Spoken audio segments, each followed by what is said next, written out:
हमारे अवध में एक परंपरा है कि जब बहू ब्याह कराती है तो उसे बहुत बहुत उपहार दिए जाते हैं। देश के विभिन्न क्षेत्रों में क्या है मुझे नहीं पता, लेकिन अवध में ऐसी परंपरा है।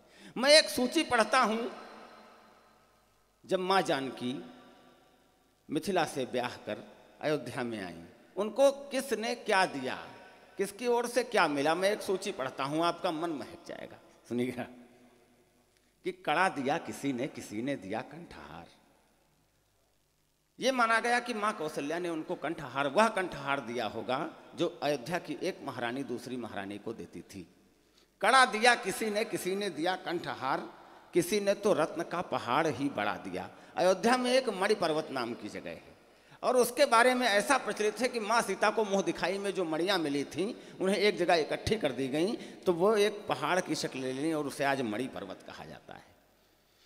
कड़ा दिया किसी ने दिया कंठहार, किसी ने तो रत्न का पहाड़ ही बढ़ा दिया और बढ़ा दिया महल सुवर्ण का सिया को। और माँ कैकेयी ने कनक भवन दिया था। बढ़ा दिया महल सुवर्ण का सिया को और स्वर्ण मध्य हर एक रत्न को जड़ा दिया। दिया हर किसी ने उपहार माता जानकी को, दौड़ में सुमित्रा को सभी ने पिछड़ा दिया।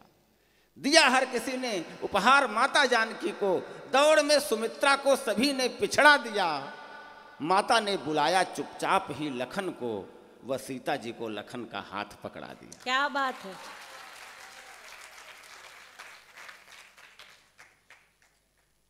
एक गीत पढ़ना चाहता हूं, संस्कारों का गीत है, नॉस्टैल्जिया का गीत है, अतीत जीवता का गीत है। सुनिएगा। गीत विधा के लिए ही जाना जाता हूं पूरे देश में कि मेरा बेटा पूछ रहा है पापा सावन क्या होता है। मेरा बेटा पूछ रहा है पापा सावन क्या होता है। मैं कुछ अभी इसी अगस्त की बात है, बीते अगस्त की बात है, मैं बच्चे को कुछ पढ़ा रहा था। अचानक से उसके मुंह से सवाल आया कि पापा सावन क्या होता है। मैंने कहा कि अगस्त को सावन कहते हैं। तब सुनिएगा कि मेरा बेटा पूछ रहा है पापा सावन क्या होता है। मेरी आंखें नम होती हैं, मेरी आंखें नम होती हैं, उतर रहे दिन बिसरे भूले, कुछ कुछ उसको समझाता हूँ बागों के आंगन के झूले। मेरा बेटा पूछ रहा है पापा आंगन क्या होता है। मेरा बेटा पूछ रहा है पापा आंगन क्या होता है। वहीं फ्लैट में लेटे लेटे आती याद पुरानी बातें, आंगन का सामूहिक सोना, आंगन का सामूहिक सोना, गर्मी की अदहन सी रातें। मेरा बेटा पूछ रहा है पापा अदहन क्या होता है। मेरा बेटा पूछ रहा है पापा अदहन क्या होता है। सुनते ही यादों में महकी, जैसे ही उसने अदहन का नाम लिया तो एक याद आई। पढ़ता हूँ। सुनते ही यादों में महकी, माटी के चूल्हे की रोटी, छौंके हुए चने की खुशबू, बिन परथन की मोटी रोटी। क्या बात है।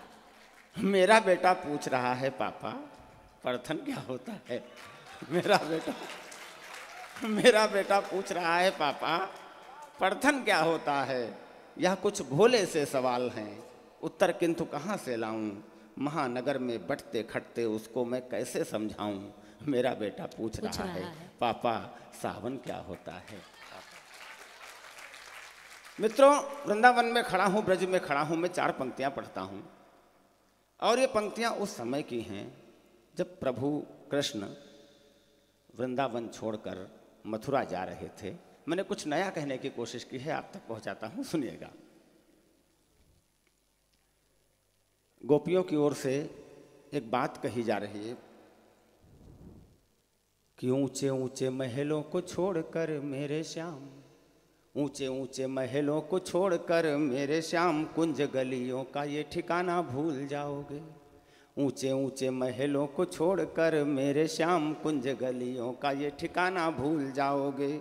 हीरे मोतियों के ढेर देख के कन्हैया मेरे, आंसुओं का कीमती खजाना भूल जाओगे। एक टिप्पणी करता हूं, आपने प्रेम में इससे बड़ा उलाहना नहीं सुना होगा। कल्पना करिए कि प्रभु कृष्ण वृंदावन छोड़कर मथुरा जा चुके हैं और उस जमाने में मोबाइल भी नहीं होता था, लोगों को टाइम पास करना होता था आपस में बात करके। गोपियां किसी घाट पर बैठी हैं, यमुना के किनारे बैठी हैं, आपस में बात कर रही, तरह तरह की बातें करती हैं, अलग अलग विषयों पर बातें करती हैं कि किसी प्रकार कृष्ण की याद ना आए, मन बहलता रहे। गोपियों ने, एक गोपी ने कहा कि मैंने सुन रखा है कि दूध पीने से बच्चे बलशाली हो जाते हैं। दूसरी ने कहा ना, साग खाने से बच्चे काले हो जाते हैं। तीसरी ने कहा नहीं, फल खाने से बच्चे बलवान होते हैं। चौथी ने कहा राधा रानी आप क्यों नहीं बोल रही, कुछ नहीं बोल रही। राधा रानी ने एक जवाब दिया। राधा रानी ने कहा कि मुझे कुछ भी नहीं पता कि क्या खाने से क्या होता है, सिर्फ एक बात पता है कि मक्खन खाने से आदमी पत्थर का हो जाता है। क्या बात है, वाह वाह वाह। कि ऊंचे ऊंचे महलों को छोड़कर मेरे श्याम कुंज गलियों का ये ठिकाना भूल जाओगे। ऊंचे ऊंचे महलों को देखकर मेरे श्याम कुंज गलियों का ये ठिकाना भूल जाओगे। हीरे मोतियों के ढेर देख के कन्हैया मेरे आंसुओं का कीमती खजाना भूल जाओगे।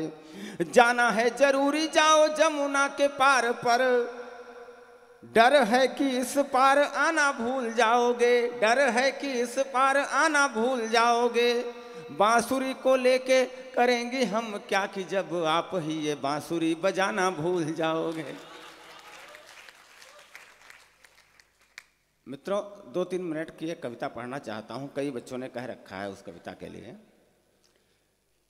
कविता का शीर्षक या केंद्रीय भाव यह है कि अभी कोविड के पहले एक तस्वीर तैरी थी सोशल मीडिया पर, और उस तस्वीर के नीचे यह लिखा हुआ था कि यह तस्वीर एक फ्लैट में रहने वाली माँ की है जिसके बेटे ने उसकी कोई खोज खबर नहीं ली है।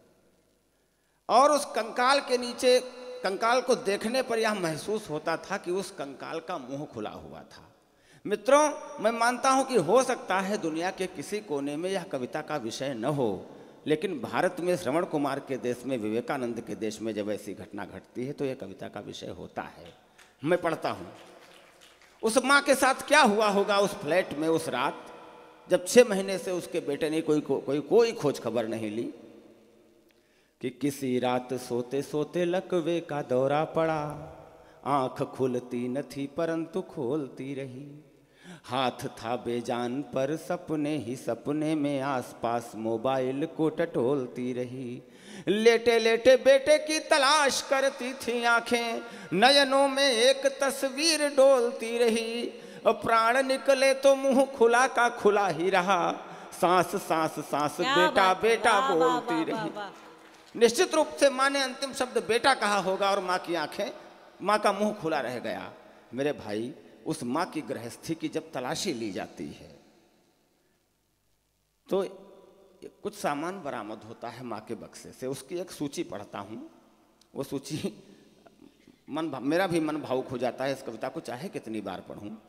कि छोटे छोटे स्वेटर थे फूलों की बुनाई वाले, एकमात्र बेटा था उस माँ का। कि छोटे छोटे स्वेटर थे फूलों की बुनाई वाले, टोपियों के छोटे छोटे कौन माँ सहेजे। कक्षा 1 की थी एक फटी सी किताब और परकार पटरीत कौन माँ सहेजे थी। छोटे छोटे स्वेटर थे फूलों की बुनाई वाले, टोपियों के छोटे छोटे कौन माँ सहेजे थी। कक्षा 1 की थी एक फटी सी किताब और परकार पटरीत कौन माँ सहेजे थी। कंचे और कागज के राकेट तुड़े मुड़े थे, साथ में खिलौने वाला फोन माँ सहेजे थी। आएगा जो बेटा तो वो नजर उतार लेगी, पोटली में राई और लोन माँ सहेजी थी। मैं अंतिम 4 पंक्तियां पढ़ता हूं इस पूरी घटना को गोल करते हुए समाहार की। कि दूसरे की आंख का जो आंसू नहीं पोछे, वह चाहे हो पहाड़ चाहे राई किस काम की। दूसरे की आंख का जो आंसू नहीं पोछे, वह चाहे हो पहाड़ चाहे राई किस काम की। खून जिसका पिया है पेट उसका न भरे, चाहे जितनी हो वो कमाई किस काम की। छोड़े जो बुजुर्गों को बेसहारा दूर कहीं, ऐसी जिंदगानी मेरे भाई किस काम की। माँ की अर्थी का बोझ भारी लगे जिसको, वो कंधा किस काम का, कलाई किस काम। बहुत बहुत धन्यवाद।